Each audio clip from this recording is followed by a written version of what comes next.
Eu quero compartilhar algo muito poderoso que Deus tem para a gente hoje. Sabe por quê? Porque todo mundo que está aqui, sem exceção, tem um chamado. Você foi chamado para alguma coisa, você foi chamado para ser alguém, você foi chamado para executar uma missão. O problema é que é muito complicado desvendar o chamado e depois que a gente desvenda, cumpri-lo. Tem muita gente que com muita dificuldade, que com muito esforço, conseguiu entender qual é o seu chamado, o que Deus deu para você fazer. Para que Ele te chamou? Chamado, né, é algo que a gente usa muito no evangeliquez para explicar uma missão de vida que Deus te deu. É isso. O que é o chamado? A missão de vida que Deus te deu. O que Deus confiou na tua mão para fazer? O que Deus pediu para você fazer? Mais do que isso, o que Ele te habilitou, te capacitou para fazer? Porque tem muitas coisas que a gente quer fazer, mas não é preparado para fazer. O bonito do chamado é que você às vezes não quer fazer, mas Deus te capacitou justamente para aquilo. E a verdade é que o chamado é a maior força interior e espiritual que um homem e uma mulher podem ter para avançar diante dos problemas da vida. Às vezes o chamado é a única coisa que você vai poder se apegar para não desistir quando algumas dificuldades do caminho vierem. O chamado ele é tão importante para o ser humano que sem um chamado você vai perdendo sentido de vida. Então, para você é mais fácil se encher de remédios controlados do que entender um chamado. Muita gente deixou muitas coisas, perdeu muitas oportunidades, porque não desvendou o seu chamado, e mesmo que o tenha desvendado, não conseguiu cumpri-lo, porque já é uma dificuldade descobrir qual é o seu chamado, cumprir é mais difícil ainda. Eu sei exatamente qual é o meu chamado, agora isso não quer dizer que eu vou cumpri-lo. Existe uma longa carreira, como o apóstolo Paulo fala, pela frente, e eu só vou poder guardar a minha fé, eu só vou poder completar essa carreira daqui a alguns anos, se eu for fiel ao que Deus me chamou. Porque nesse caminho eu posso querer achar que posso fazer outras coisas. Porque naturalmente você começa a poder. Porque quando você começa a executar o teu chamado, um leque de opções começa a se abrir. Lembre-se, as opções, as propostas só vêm para quem está no caminho certo.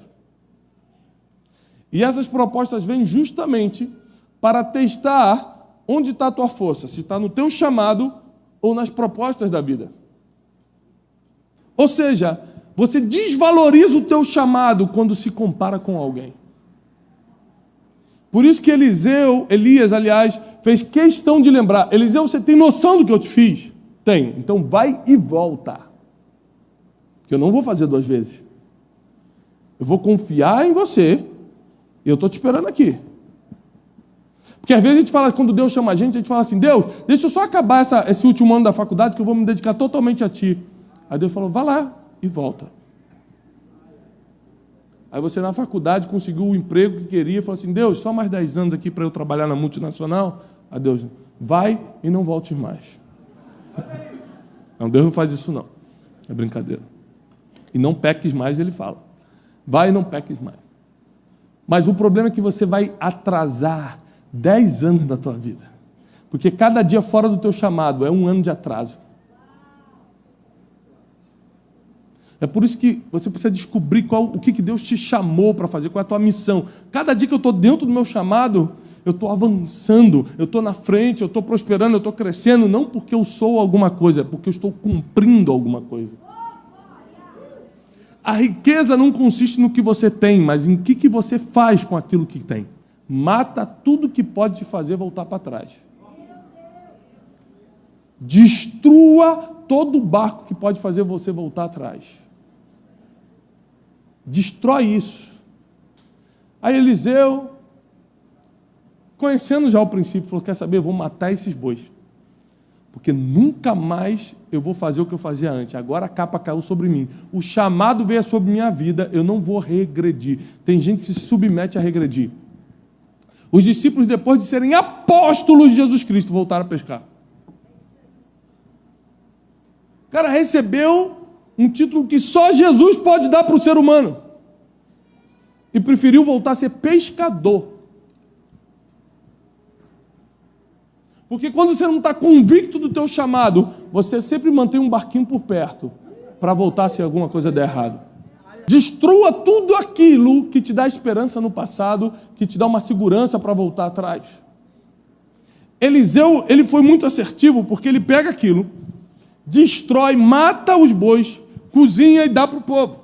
Falando, disso eu não como mais, disso eu não me alimento mais, disso eu não trabalho mais, porque eu recebi um chamado agora, e meu chamado vale mais do que o trabalho que me fez ser convocado. Escute isso. Eu não posso servir minha geração se eu não estou servindo o meu pastor. Eu não posso servir a nação se eu não sirvo uma igreja local. E cada um serve dentro daquilo que foi chamado para fazer. Porque às vezes você vai gastar o tempo e a energia que tem fazendo algo que não era para fazer. Então eu faço aquilo que eu fui chamado para fazer. Coisas como hoje, pregar para vocês. Porque nós não precisamos colocar nossos olhos no natural. Quando você está cumprindo o teu chamado, Deus está movendo o sobrenatural. Enquanto você está cumprindo o teu chamado, Deus está colocando a palavra profética a teu favor, Deus está tirando pessoas que não podem estar no teu caminho, Deus está colocando outras que tem que te acrescentar. Enquanto você está cumprindo o teu chamado, Deus está movendo todo o sobrenatural, todo o mundo espiritual ao teu favor. Então não tenha medo de se jogar no teu chamado, porque é isso que vai trazer realização, felicidade, paz, prosperidade para a tua vida e para a tua descendência. Os teus filhos e os teus netos vão comer da bênção que saem da tua mão hoje, porque você está cumprindo um chamado. E Deus só dá aquilo que você tem a habilidade para fazer. Deus nunca vai pedir o que Ele mesmo já não te deu primeiro.